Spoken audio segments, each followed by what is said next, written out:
Whitehall 1212.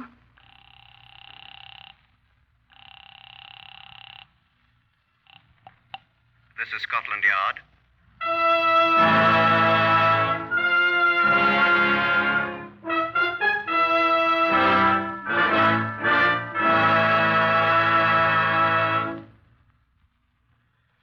For the first time in its history, Scotland Yard opens its official files to bring you the true stories of some of its most baffling cases. These are the true stories. The plain, unvarnished facts, just as they occurred, reenacted for you by an all-British cast. Only the names of the participants have for obvious reasons been changed. The broadcasts are presented with the full cooperation of Scotland Yard. Research for Whitehall 1212 is provided by Percy Hoskins, Chief Crime Reporter for the London Daily Express. The stories for radio are written and directed by Wyllis Cooper. The voice you will now hear is that of Chief Superintendent John Davidson, custodian of the famous Black Museum of Scotland Yard. Good afternoon. This curious object, curious unless you happen to belong to the fraternity of the Green Thumb, is not in the strictest sense a lethal weapon. But, like most implements of husbandry, it's quite simple to make it lethal. This thing, if I may be permitted the somewhat citified form of nomenclature, is used in the eradication of weeds in a garden or elsewhere. It operates something like this, I'm given to understand. A certain substance, a powder, is placed in here. The nozzle, observe the nozzle, is then placed in juxtaposition with the aforesaid weed. The handle here is pushed vigorously, like this, and a cloud of the substance is ejected onto the weed, which thereupon perishes miserably. Such a device could be, and sometimes is indeed, equally fatal to human beings, for the powder it dispenses is arsenic. Inasmuch as the former owner is no longer extant, having been hanged by the neck until dead, I shall ask Superintendent Frederick George Abbott to relate the essential facts of case number 87-300. Since Superintendent Abbott has been retired from the CID for many years and is now in poor health, you will hear his voice as it must have sounded at the time of this case some 30 years ago. Go to Hay, I was told, and I thought he was swearing at me. But I quickly learned that Hay is only just across the border in Wales. The railway station, in fact, is in England. Hay is a little town, an old one, and the market centre for quite a countryside along the River Wye, and the valley called Cusop Dingle, which separates the two countries.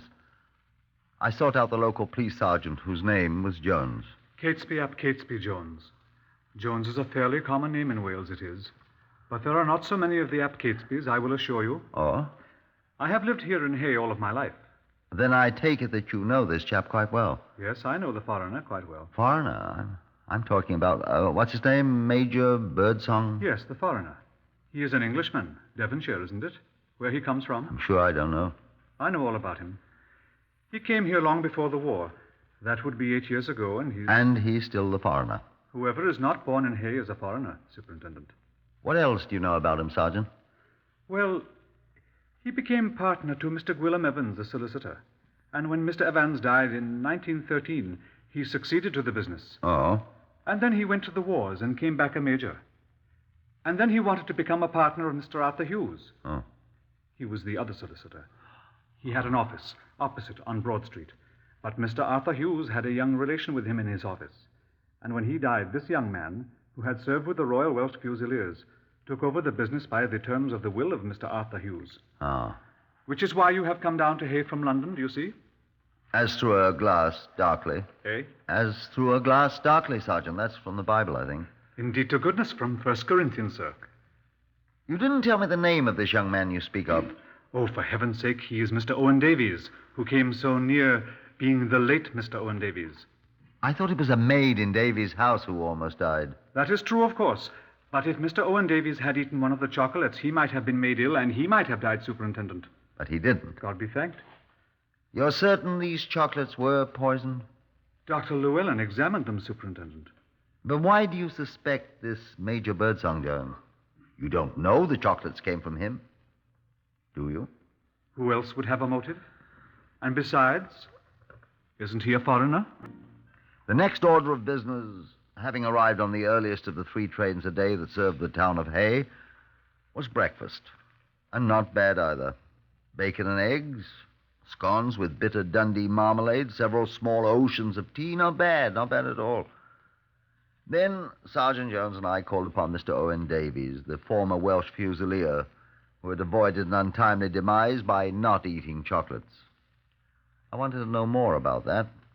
No, sir, I don't know where they came from. Well, Mr. Davies, isn't it just a trifle unusual? I know where they came from, some shop or other in London, but who sent them, I don't know that. Oh. Well, where do you think they came from? Well, I thought my wife bought them, I suppose. And indeed, to goodness, she thought Mr. Owen Davies had bought them, Superintendent.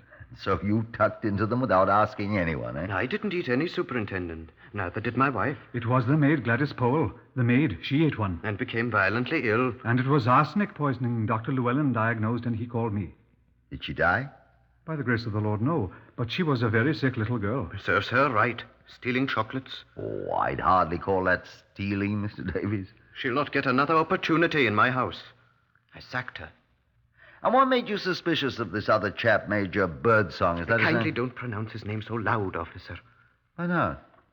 Can he hear me? He is looking at us this very moment, Superintendent. What? Where? Sit still, I beg you.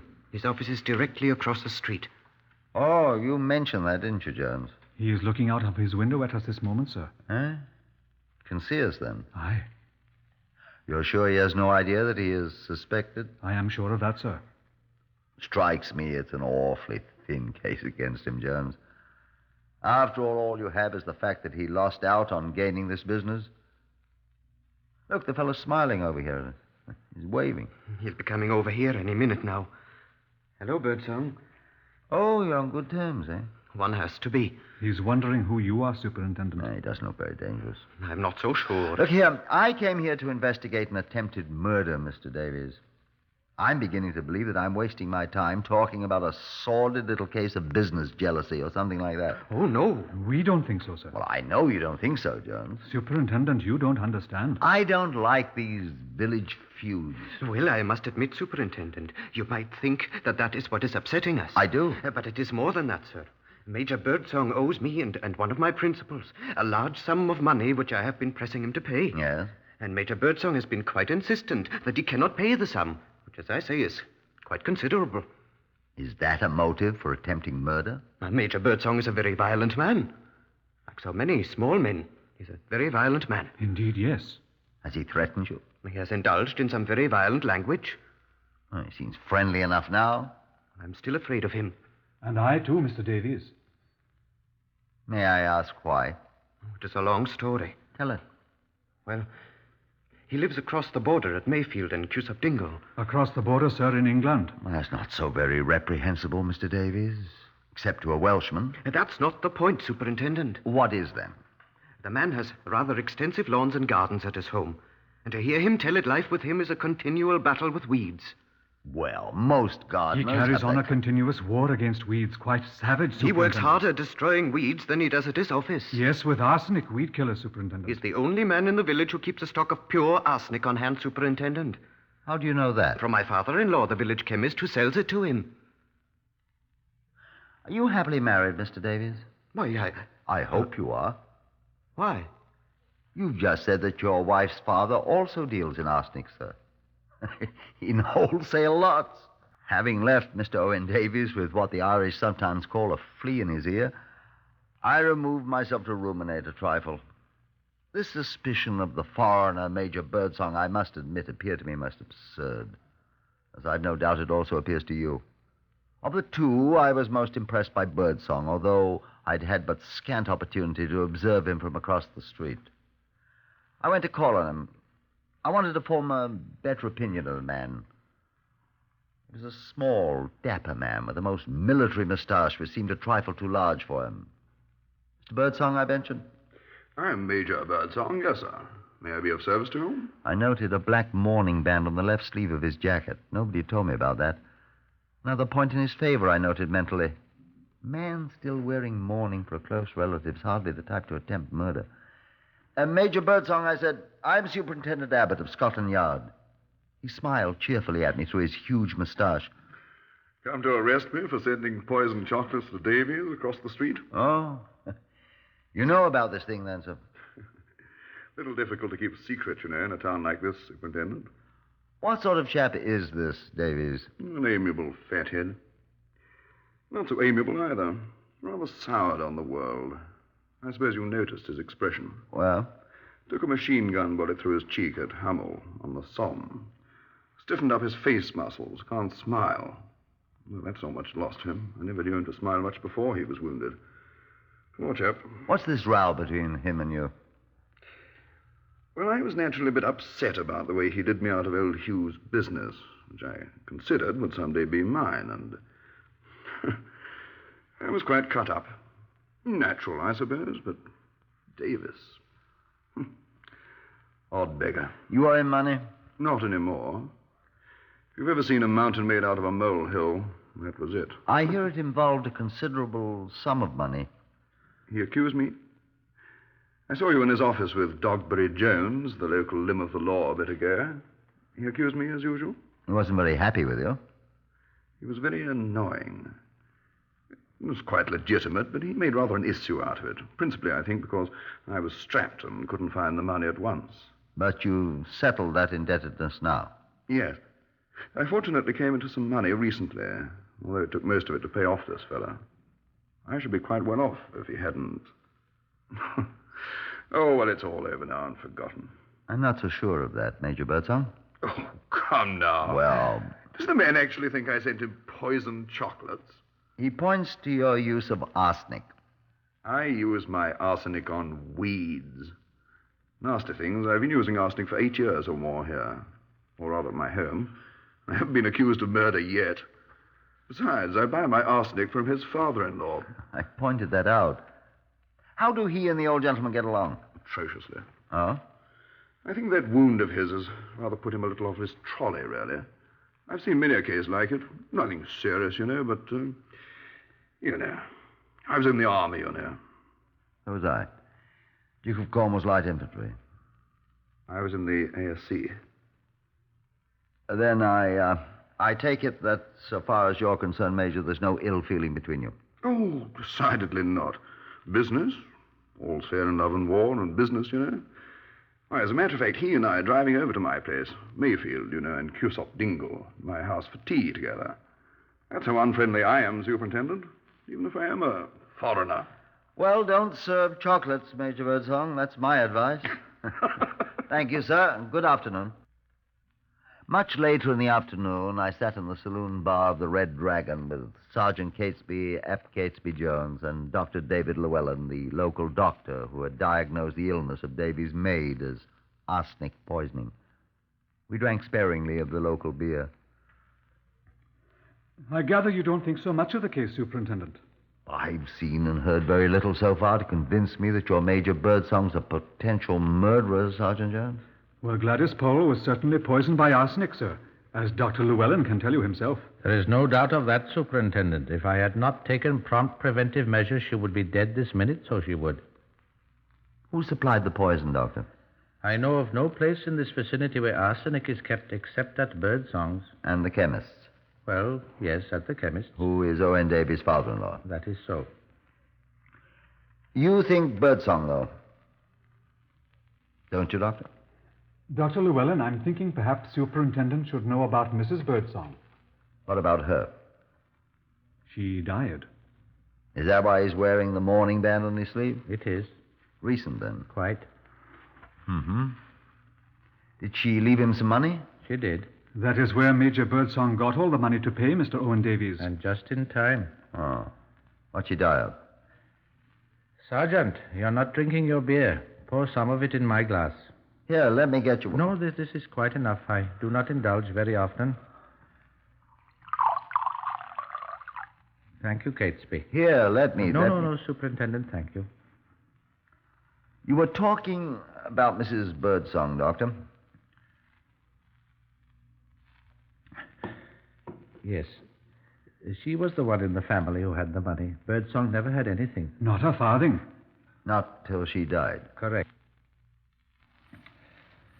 Mrs. Birdsong had always been a little, shall I say, unstable.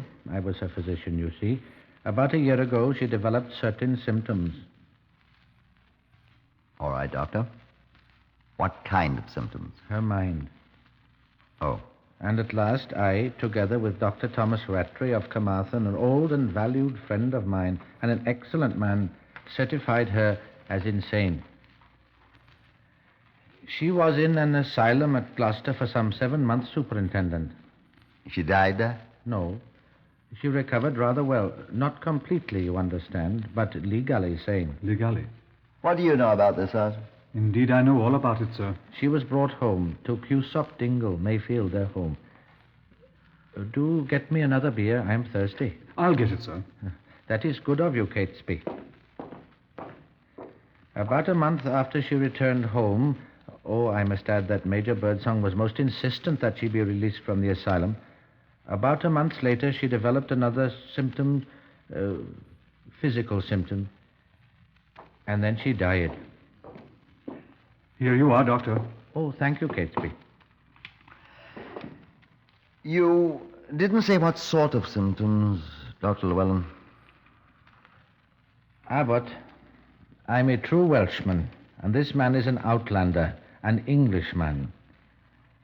But I am also a doctor of medicine, and I have taken the oath of Hippocrates, and I will not suborn myself. He is a foreigner, but I can't help that. I know that, sir. Where is my beer?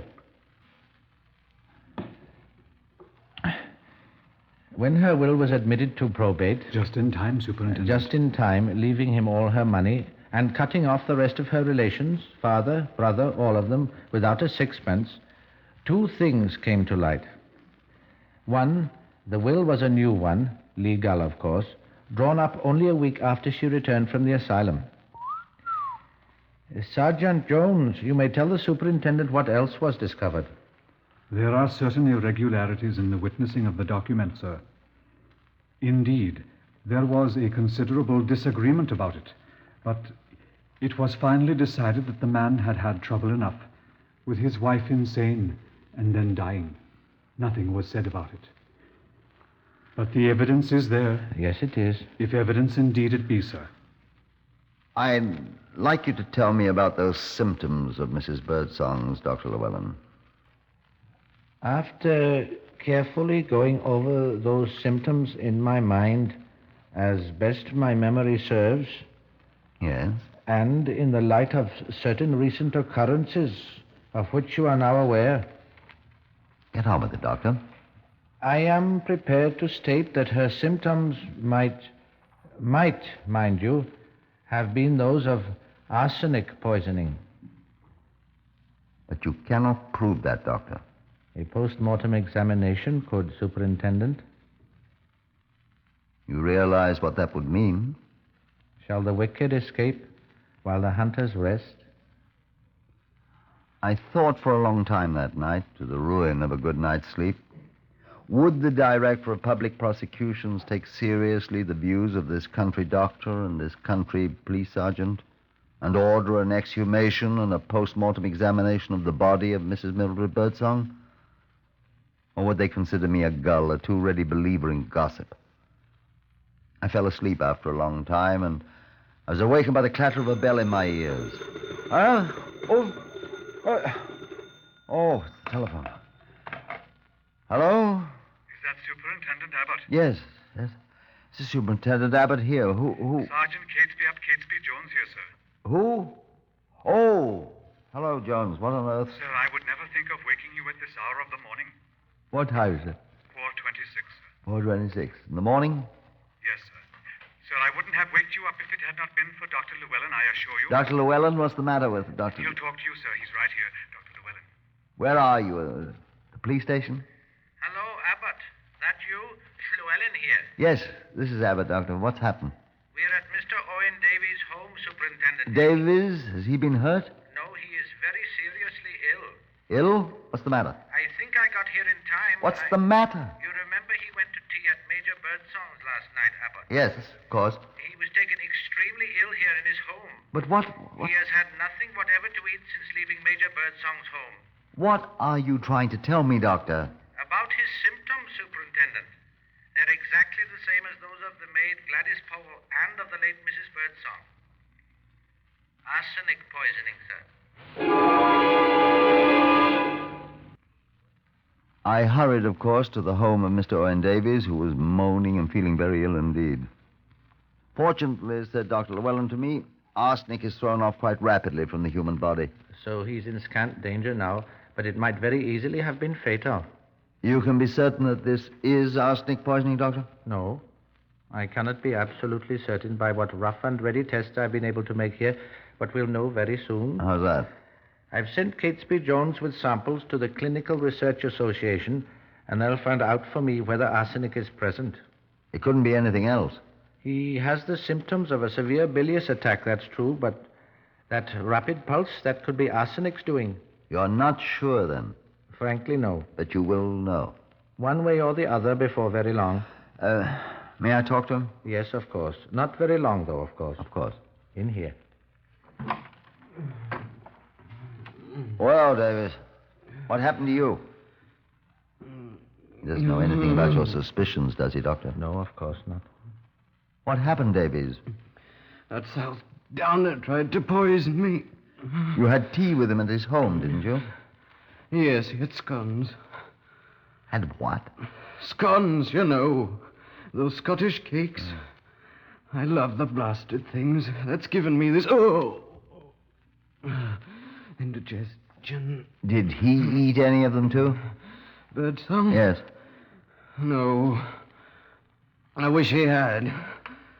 Doctor, this is indigestion, isn't it? I'm not going to die, am I, Doctor? Eventually, Owen, but I doubt you will this time. I really thought he did poison me. After all, he did try at once. You really do dislike the man, don't you, Davies? Now, Owen, don't excite yourself now. Come along, Superintendent. We've had long enough with him now. I'm going to be sick. Hand me that basin, Abbott, and get out.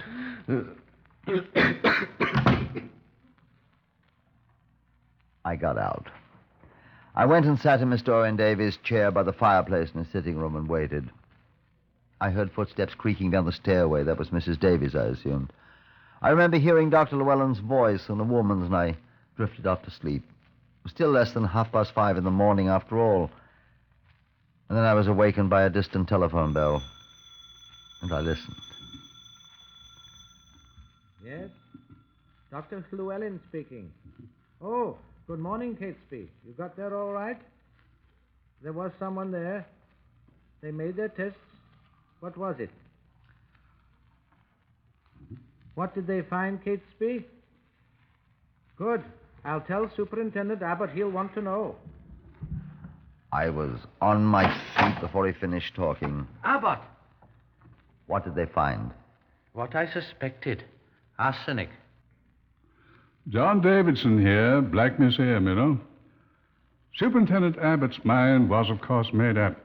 He petitioned the Director of Public Prosecutions for an exhumation order on the body of Mrs. Mildred Birdsong. He also arrested the Major for the attempted murder of Owen Davies. I expect you want to know how the arsenic got into the poisoned chocolates that were intended for Owen Davies and presumably into the poisoned scones. You remember that squirt gun affair that Superintendent Davidson showed you in the Black Museum?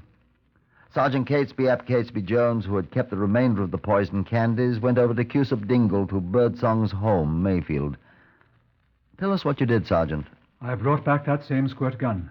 It was still half full of arsenic, and tiny holes in the bottoms of the chocolates matched the nozzle of the thing perfectly. The arsenic had been injected into the candies, by goodness. And it was Major Birdsong's weed gun that had done it, for indeed to goodness there were small traces of chocolate on a nozzle of the thing. And so, indeed to goodness, we charged him with that, too. But we knew he couldn't be hanged for an unsuccessful murder, of course. And so did the Major himself. And so he sat in the village jail until the justice of the peace could see him. Until the late evening of that rainy day a week later. The body of Mrs. Birdsong was exhumed at 6 in the morning. It was taken to a 400-year-old stone house not far from Cusack churchyard where she had been buried. And there waited Norman Kirby, the Home Office pathologist, with Dr. Llewellyn and me. I stayed outside. At 4 that afternoon, Llewellyn came out. Well, Dr. Llewellyn, I said. We found it. Enough? Some of the internal organs are fairly solid with it, Superintendent. We found, or rather Norman Kirby did, and he had the reagents to prove it, found nearly 3.5 grains of arsenic months after she was buried. A jury can't mistake that, my boy.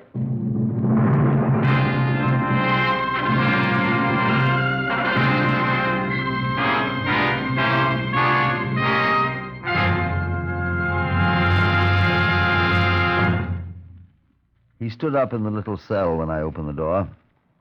Albert Birdsong, I said, I arrest you on the charge of the willful murder of your wife, Mildred Clark Birdsong. Correct. And I warn you that anything you say will be taken down in writing, may be used in evidence. Do you have your notebook, Sergeant Jones? Indeed, to goodness I do, sir. I'll make a statement. Yes, I killed her. I killed her because I had to have the money. I had to pay that... No point in calling names, is there? That fellow townsman of mine, Owen Davies. I'm sorry, but she wasn't much use anyway. Her mind, you know. It's a pity, but I had to do it. That's the long and short of it. I'm sorry about Davies. I'm sorry I didn't succeed. He richly deserved it. After all, it was on his account I killed Mildred, Inspector. Why not hang him instead? No. The jury at the summer assizes at Hereford, the murder was committed at their home in England, not in Wales, where his office was situated. That jury recommended that Albert Birdsong himself be hanged. And so he was.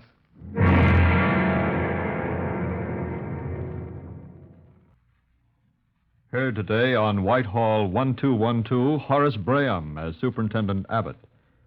Others in the order of their appearance were Harvey Hayes, Winston Ross, Lester Fletcher, Maurice Dallimore, and Guy Spall. This is Lionel Rico speaking.